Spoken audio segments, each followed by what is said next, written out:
Okay, well the next one is tailor your systems to your personality, which I guess follows on from personality trading to a sense, but it's a different thing. I mean, if you have a full-time job, you leave the house at say 8:30, then obviously you've got to tailor your systems to the open at 8 o'clock, which is actually very handy because we have a lot of systems that do just that. I mean, POM, for example, is a system which you can set your trade up at about 10 to 8 if you want to, and it's all set for the day. PDS actually the same for the opening trade. Once the first bar's out the way. What's great is that the trade can be completed quite quickly. For me, there's nothing worse than opening a trade and it lingering around all day, hovers in a bit of profit, hovers in a bit of loss, and you're there waiting and sort of focusing on it all day. I mean, they are my worst kind of trades. I quite like my trades to be completed quite quickly. And we know the magnets usually It is ideal when it is, yes. Yeah. It's done and dusted, then you've got the day to go and do whatever else you need to do. But the trend days are the most profitable trades, of course. I mean, and the signals are given early in the morning. Yeah, yes, indeed. I mean, trend days. If you don't get into a trend day first thing, it's very, very difficult to then get into the trend without using a large stop and risking quite a bit. Mm-hmm. But that's what PDS was designed to catch. It was designed to catch all trend, which it does. I mean, it's as long as the low is near the low of the day and the high is near the high of the day, it's bound to catch the trade. Really I use the 5-minute bar. The 5-minute bar for quite a few. It's the same. It's similar concept to PDS. I've incorporated a few different things in there as well. But I think for the service, we used the 5-minute bar. I think it was last what was it? The first of the month, the first trading day of this month. We used it. It was a very profitable move because there was a good likelihood that there was going to be a big move that day. No, you said so. I remember your report. We just followed the breakout. It is interesting how we can sort of, pinpoint market action just with a number of techniques which develop based on knowledge, as you say. Not well, so much, that comes back to the personality as well. I mean, tip number 6, I think. Yeah, tip number 6 for me is, I won't cover it again. Is that on the first of the month, this is generally a bullish day because a lot of institutional funds, a lot of pension funds will commit fresh monies on the first trading day of the month. So I was actually bearish on the 1st of February. My analysis was very bearish, but just because of this sort of personality knowledge, I avoided my analysis and I just relied on a breakout strategy, which was a 5-minute bar, and it worked very, very well. Yes, the first is a notoriously bad day, isn't it? I mean, it can be a day where unusual things happen. Yes, definitely. Have you done tip 4? Tip number 4 for me is avoid focusing on your profit and loss account. So if you've done your preparation before the market opens, there really is no reason to be focusing on how much you've made or how much you've lost on a trade. You should just be focusing on your charts and when to exit your trade. If you're focusing on how much money you've made or lost, and it really is just going to cause you to either cut your profits quickly or run losses. So for me, it's a necessity just to either cover up your P&L account or move it to a different screen. There really isn't any need to be focusing on it. Yeah, but very true. I mean, it's so easy to see, as I say, see a £500 profit and doesn't want to take it, but of course it could be the worst thing to do if you've got another 100 points coming in. Well, money's very emotional. So if you're focusing on it, then we're human beings, so it's going to cause us to sometimes act irrationally. Almost always. Oh yeah, almost. Yeah. We are very given to that, aren't we? I mean, it's so certainly the more you can avoid these sort of emotive inputs, the better your trade is liable to be. Okay, number 5 for me is actually the psychology of position size. It's very important to realise that if you have a problem increasing beyond say £2 a point, then you're very much going to limit your trading profits. It's something you need to be aware of, really, because unless you do get the trading size up to £5 or £10 a point, I mean, let's take a 100-point move. You catch a 100-point move and you've got £1 a point in it, then that's £100. Well, that's a good profit, but it's not going to change your life. If you've got £5 a point, that's a £500 profit. Well, that could change your life depending on where you're at. But obviously £100 a point and you got £10,000 profit from that same move, then it's a very different ball game, and that's when you take over, as it were. You know, your life becomes very much your own in that situation. But you had to get up there. You know, and it's not something you do immediately. You have to go step by step. And if there are psychological issues, as Mark said, we all have the thing about money. We all have very different perceptions of money, and it's invariably important to us in many ways. And it may require some consultancy or something to discuss that with somebody and overcome this, because it can be a very limiting factor in what you're doing.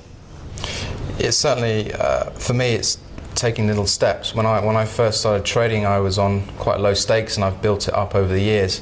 But there have been cases where I've built it up to a certain level and I wasn't comfortable, so I've had to then reduce my leverage back to the previous level and build the way up. You have to feel comfortable with what you're trading. Otherwise, as you rightly say, it's going to be problematic. Yeah, it's good technique actually. You're cutting your position size by half if you're a bit up. If things aren't going well, then just reducing your position size by half can give you an immediate fix. You get a lot more relaxed. You find things are much easier, and it can make a big difference. So it's a good one. You can also, open a trade half your usual stake, and once it's in a winning position, you can always add to it as well. So once it's gone your way, you can add the second half onto your trade. At least then, maybe the first half you've locked in it so it's risk free, and you're adding the second part, so it's not quite so such a large amount in the back of your mind. It's also good actually that technique's also good for stopping yourself bailing out too early, because the mind needs to concentrate on something, and if you don't give it something else to do, it'll start thinking about how it can take its profit too early probably. So if you can actually think about adding to positions, it's a good way of staying with it and running the profits. Sure.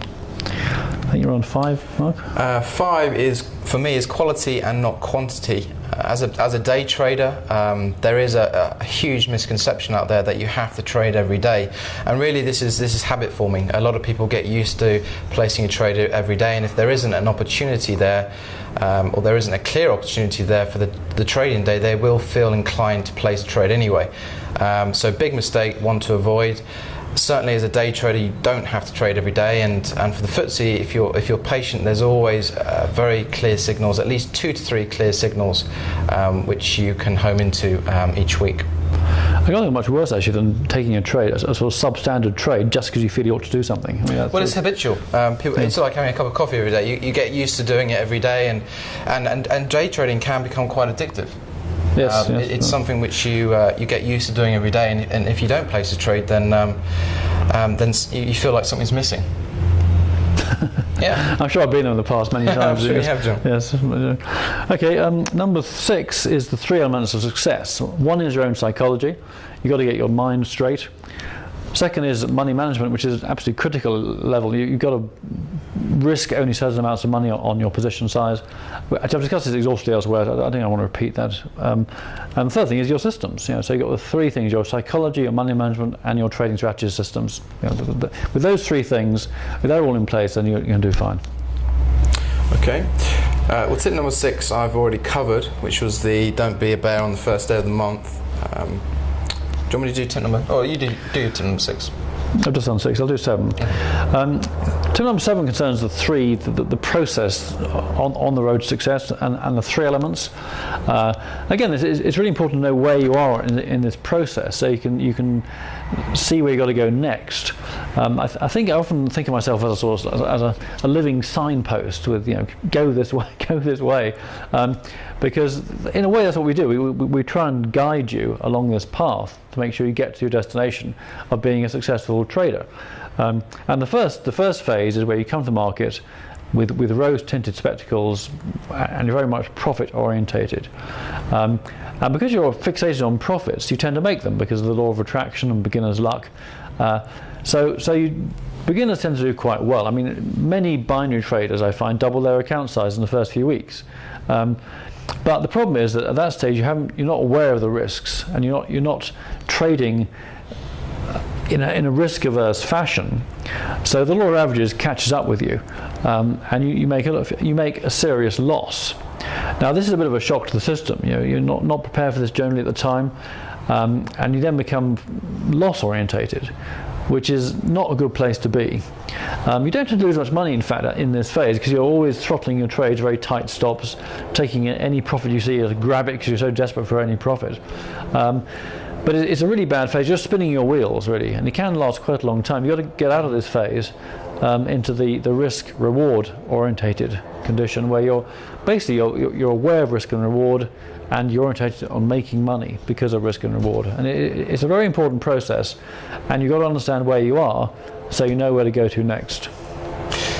Yeah, risk orientation is critical. I would say 80% of my planning is all down to risk now. It's how little risk I can take on a trade to make maximum reward, and that's really what I'm trying to focus on each and every day.